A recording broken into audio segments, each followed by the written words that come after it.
Allahumma barik wa salli wa sallim nahmadu wa nusalli ala rasulil karim amma ba'. Sayyidina Abu Ubaidah radhiyallahu berkata, Nabi SAW bersabda, puasa adalah perisai selagi seorang itu tidak memecahkannya. Hadis riwayat Nasai, Ibnu Majah dan lain-lain. Sayyidina Abu Ubaidah radhiyallahu berkata bahawa Nabi SAW bersabda, puasa adalah perisai selagi seorang itu tidak memecahkannya. Hadis riwayat Nasai, Ibnu Majah dan lain-lain. Nabi SAW bersabda, ramai orang yang membaca Al-Quran sedangkan Al-Quran terus melaknati mereka. Sabda baginda SAW lagi, antara mereka yang mula-mula akan dibuat keputusan pada hari kiamat ialah seorang syahid.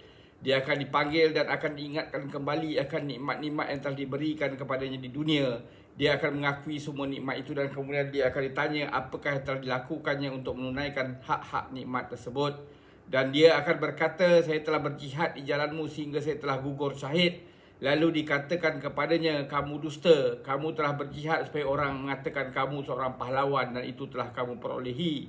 Selepas itu dia diperintahkan supaya diheret dalam keadaan muka terlangkup ke bawah dan kemudian akan dilontarkan ke dalam neraka jahanam. Demikian juga seorang alim akan dipanggil. Dia pun akan diingatkan kembali akan nikmat-nikmat Allah SWT dan kemudian akan ditanya apa yang telah dilakukannya terhadap nikmat-nikmat itu. Dia akan berkata, saya telah belajar ilmu dan mengajar orang lain dan saya telah membaca Al-Quran demi keridhaanmu. Akan dikatakan kepadanya, kamu dusta. Semua itu telah dilakukan supaya dikatakan kamu seorang alim dan itu telah diperoleh. Dia juga akan diperintahkan supaya diheret dalam keadaan terlangkup dan dilontarkan ke dalam neraka jahanam. Demikian juga seorang hartawan akan dipanggil setelah ditanya tentang nikmat-nikmat Allah SWT dan pengakuan yang telah diambil. Maka dia akan ditanya, apakah amal yang telah kamu lakukan terhadap nikmat-nikmat itu? Dia akan berkata, tiada satu jalan kebajikan pun yang saya tidak belanjakan harta saya. Maka dikatakan kepadanya, kamu dusta. Itu semua dilakukan supaya kamu digelar seorang dermawan dan itu telah diperolehi.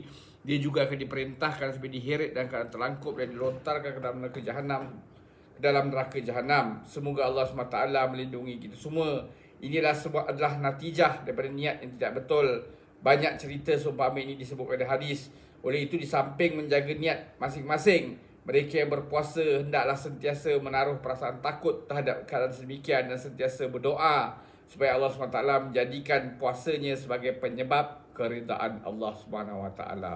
Di samping itu, ada satu lagi perkara yang diberi perhatian, iaitu kita perlu menganggap bahawa amal kita tidak layak diterima dan pada masa yang sama mengharap kerahiman kepada Allah, Tuhan yang Maha Pemurah. Kerahimannya adalah sangat unik. Kadang-kadang atas perkara maksiat pun dia akan memberi pahala, maka apatah lagi amal kebaikan yang ada sedikit sebanyak kekurangan.